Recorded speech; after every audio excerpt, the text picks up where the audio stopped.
I'm Father Robert Ballecer, the digital Jesuit here at NAB 2015.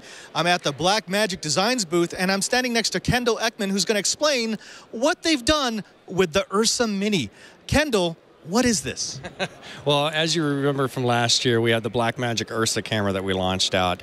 Beautiful camera, 10-inch screen on the side. You had your monitors here with scopes, and it really was set up as a workflow camera where you could do audio guy on one side and maybe a guy pulling focus on the other. Great camera. A lot of people wanted to see us do something a little more portable, a little more handheld, and they asked us to build something a little bit smaller, and that's what we've come out with this year is the Ursa Mini. So as you can see, it's a little bit more compact. It's 5 pounds, so it's nice and light. You can get it on your shoulder. You can pull it around down here low, get some angled shots, things like that. We have a 5-inch screen. It's all touch screen here, 1920 by 1080, so you can view there if you want to. We actually have CFast cards here to record to, so you can, once one fills up, it'll automatically switch over to the next one. If I pan it around here, and these are a lot of the same features you see on the original Ursa camera. We have the battery pack here on the back, Super 35 size sensor. This camera actually comes in a PL or EF mount. And you can see here we have rosettes built in. The reason for that is the camera itself ships with the handle here.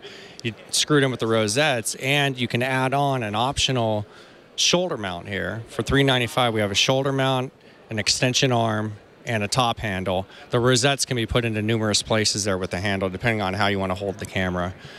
You have your traditional things, SDI out, reference in, time code in. Now the nice thing about this camera is it comes with power and a 12-volt out to go to our new electronic viewfinder. So if we spin it around here, you can see this is actually a viewfinder that can work on the Ursa Mini, or it can also work on the original Ursa camera.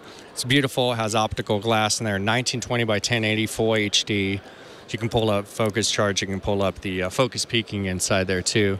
And it has an OLED actual sensor in here so that you can go and make sure that it doesn't burn out the OLED by being eye sensitive, or you can turn it on flashing under here. Yeah, and it 15 stops of dynamic range in the 4.6 model, so it's amazing. Gets up to 60 frames a second too. This is definitely one of the highest quality 4K cameras currently on the floor. And actually, if you look up here, you'll see that their pricing is ridiculously aggressive, almost scarily aggressive. Everything down from about $3,000 up to $5,500, depending on the mount and what sensor you want, the 4 or the 4.6. Kendall, I got to ask, where are we going to see this go? I mean, where are you taking the Ursa next? You know what? I'm not sure. We're trying to build cameras that people ask for, and I think last year a lot of people made it clear, hey, can you make us a lightweight camera? Can you make something a little more portable? And hopefully we made something that people enjoy. Kendall, thank you very much for talking to us.